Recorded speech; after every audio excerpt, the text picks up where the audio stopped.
Apakah kalian pernah merasa sedih atau bertanya-tanya dengan diri kalian sendiri mengenai masa depan kalian? Sebelumnya perkenalkan, nama saya Ilham Mubarok, mahasiswa bimbingan konseling Universitas Muhammadiyah Magelang.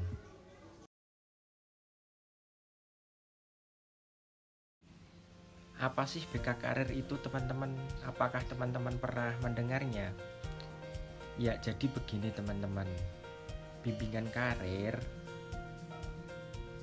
atau lebih tepatnya suatu program yang sistematis, proses, teknik, atau layanan yang dimaksud untuk membantu individu memahami dan berbuat atas dasar pengenalan diri, pengenalan kesempatan-kesempatan dalam pekerjaan, pendidikan, waktu luang, serta mengembangkan keterampilan-keterampilan dalam mengambil keputusan, sehingga yang bersangkutan dapat menciptakan dan mengelola perkembangan karirnya. Dapat disimpulkan bahwa bimbingan karir adalah suatu proses, bantuan, layanan pendekatan terhadap individu agar dapat mengenal dan memahami dirinya sendiri, mengenal dunia kerja, merencanakan masa depan sesuai dengan bentuk kehidupan, mampu menentukan dan mengambil keputusan, bertanggung jawab atas keputusan yang diambilnya, sehingga mampu mewujudkan dirinya secara bermakna.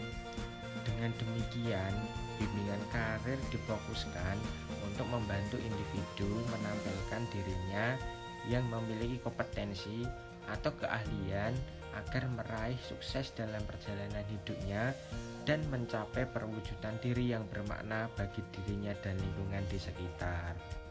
Jadi, secara umum bimbingan konseling karir adalah untuk pemberian bantuan kepada seseorang agar dapat memiliki dan memahami gambaran tentang dunia kerja.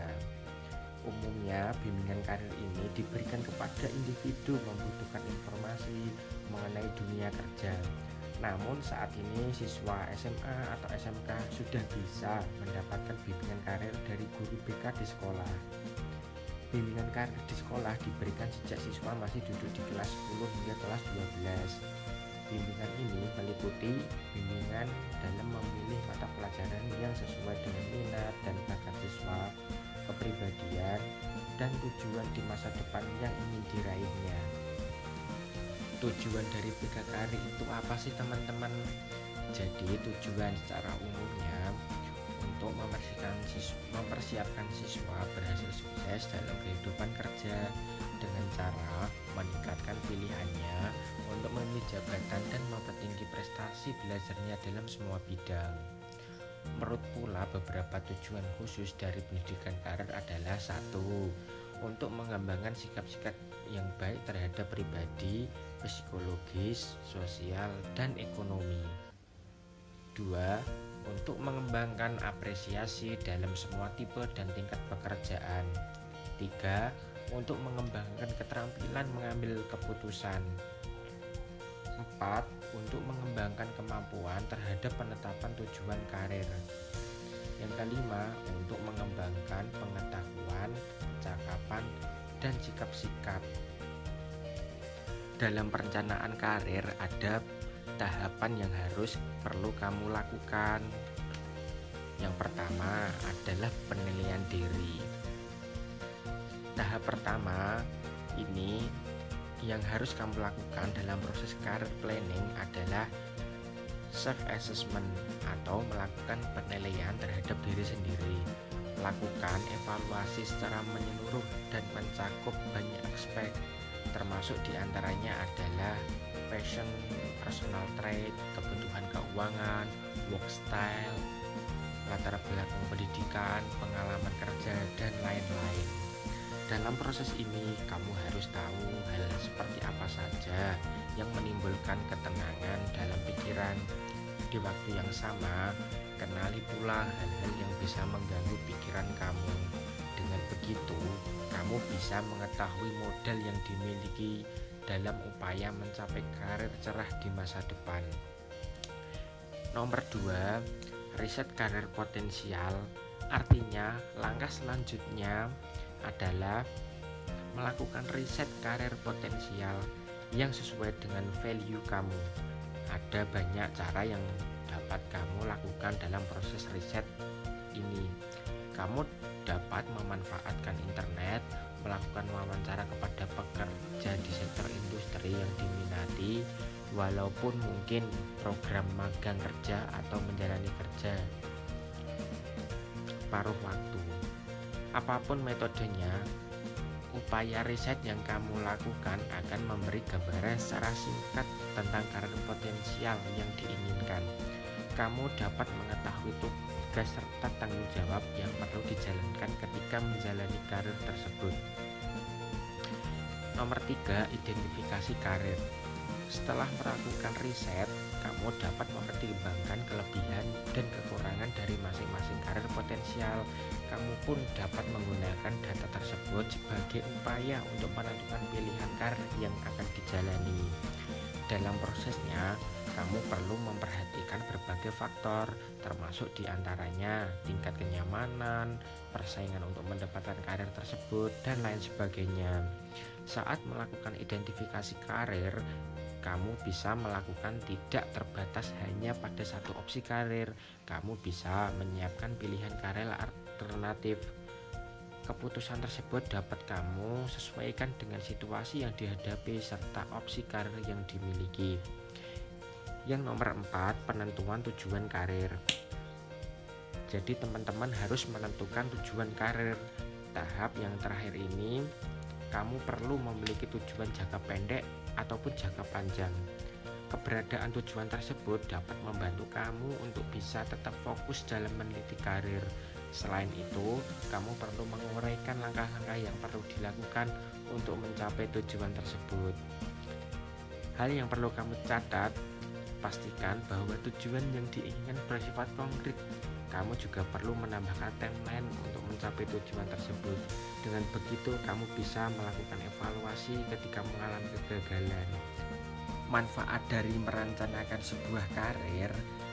1. Pengetahuan.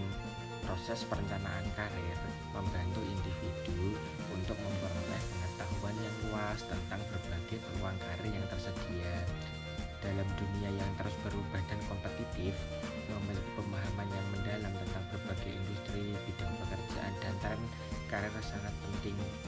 Dengan memiliki pengetahuan yang baik, individu dapat membuat pilihan karir yang tepat berdasarkan minat, keahlian, dan peluang yang ada. Perencanaan karir memberikan kejelasan tentang jalan yang harus diambil untuk mencapai tujuan karir yang diinginkan. Nomor 2, kesadaran diri. Dalam konteks perencanaan karir, kesadaran diri memegang peran penting karena membantu individu memperoleh pemahaman yang lebih baik tentang siapa mereka yang sebenarnya dan apa yang mereka inginkan dalam karir mereka. Proses perencanaan karir melibatkan eksplorasi terhadap berbagai pilihan karir yang tersedia. Dalam proses ini, individu dapat mengevaluasi minat dan keahlian mereka serta mempertimbangkan kompetensi yang dimiliki. Yang ketiga, memahami diri sendiri. Perencanaan karir membantu individu untuk lebih memahami diri mereka sendiri. Proses ini melibatkan pengeksplorasian minat, nilai-nilai, keahlian, dan kepribadian individu. Dengan mengetahui kekuatan dan kelemahan mereka, individu dapat lebih baik dalam menentukan jalur karir yang sesuai dengan identitas dan potensi mereka. Kesadaran ini yang baik membantu menghindarkan individu dari terjebak dalam karir yang tidak memenuhi harapan atau tidak sesuai dengan kemampuan mereka. Dengan mengenali diri sendiri, individu dapat membuat keputusan karir yang lebih baik dan mencapai kepuasan kerja yang tinggi. Yang keempat, pengembangan diri. Perencanaan karir melibatkan komitmen untuk terus mengembangkan diri dalam rangka mencapai tujuan karir. individu perlu menumbuhkan keterampilan, pengetahuan, dan kompetensi yang relevan dalam bidang yang mereka pilih. Proses ini dapat melibatkan pelatihan, pendidikan tambahan, sertifikasi, atau pengalaman kerja yang lebih luas. Dengan mengembangkan diri secara terus-menerus, individu dapat meningkatkan daya saing mereka di pasar kerja, membuka peluang karir yang lebih baik, dan meningkatkan performa kerja mereka.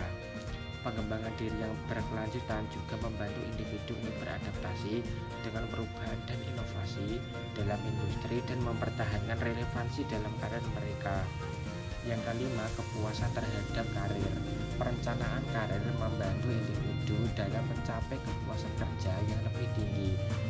Dengan memiliki rencana yang jelas dan memiliki karir yang sesuai dengan minat dan nilai-nilai mereka, individu memiliki kesempatan lebih besar untuk merasa puas dengan pekerjaan mereka.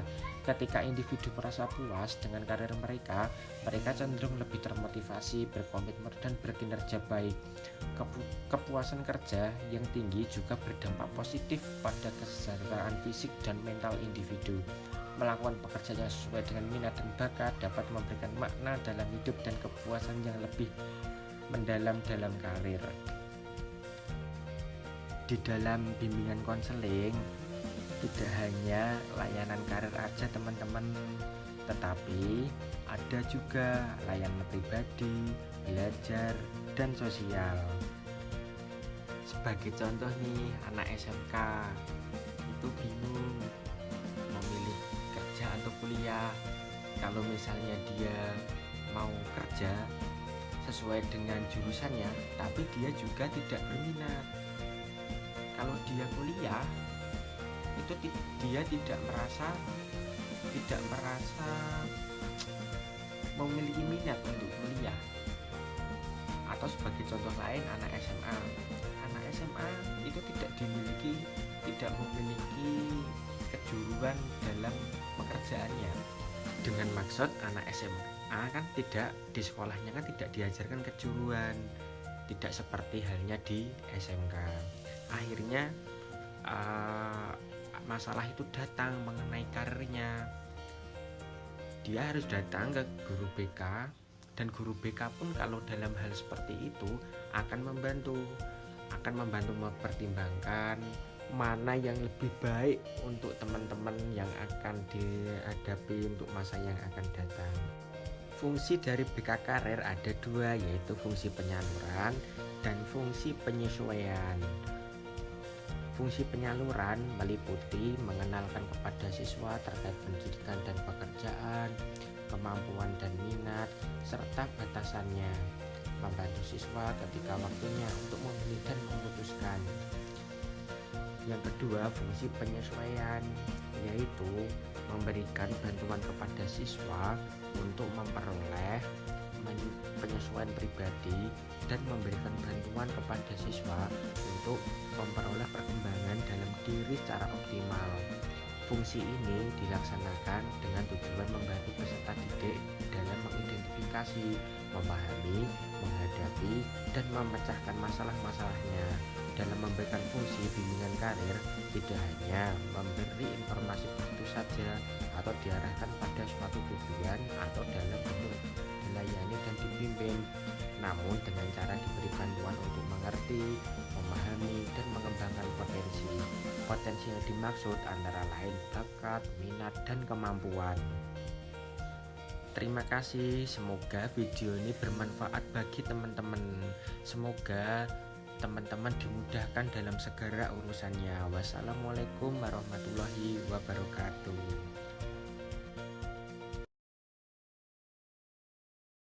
Kehidupan yang sukses adalah kehidupan yang dicapai melalui pengembangan diri, usaha keras, dan konsistensi. Untuk meraih kehidupan yang sukses, ada beberapa kunci yang harus diperhatikan. 1. Tentukan tujuan hidup yang jelas dan spesifik, dan rencanakan cara untuk mencapainya. 2. Bangun sikap positif dan semangat yang tinggi untuk menghadapi setiap tantangan dan kesulitan. 3. Belajar dari pengalaman dan kegagalan, dan gunakan pelajaran tersebut untuk mengembangkan diri. 4. Bersikap rendah hati dan selalu bersyukur atas apa yang telah dicapai. 5. Konsisten dalam menjalankan rencana dan tindakan untuk mencapai tujuan hidup. 6. Bangun hubungan sosial yang baik dengan keluarga, teman, dan rekan kerja. 7. Berani mengambil risiko yang memiliki peluang keberhasilan yang cukup besar. Kehidupan yang sukses bukan hanya terkait dengan pencapaian materi, tetapi juga kebahagiaan dan kepuasan dalam hidup. Meraih kehidupan yang sukses membutuhkan kerja keras, komitmen, dan disiplin dalam menjalankan setiap rencana dan tindakan yang telah ditetapkan. Dengan mengikuti kunci-kunci sukses di atas, setiap orang dapat mencapai kehidupan yang sukses dan bahagia.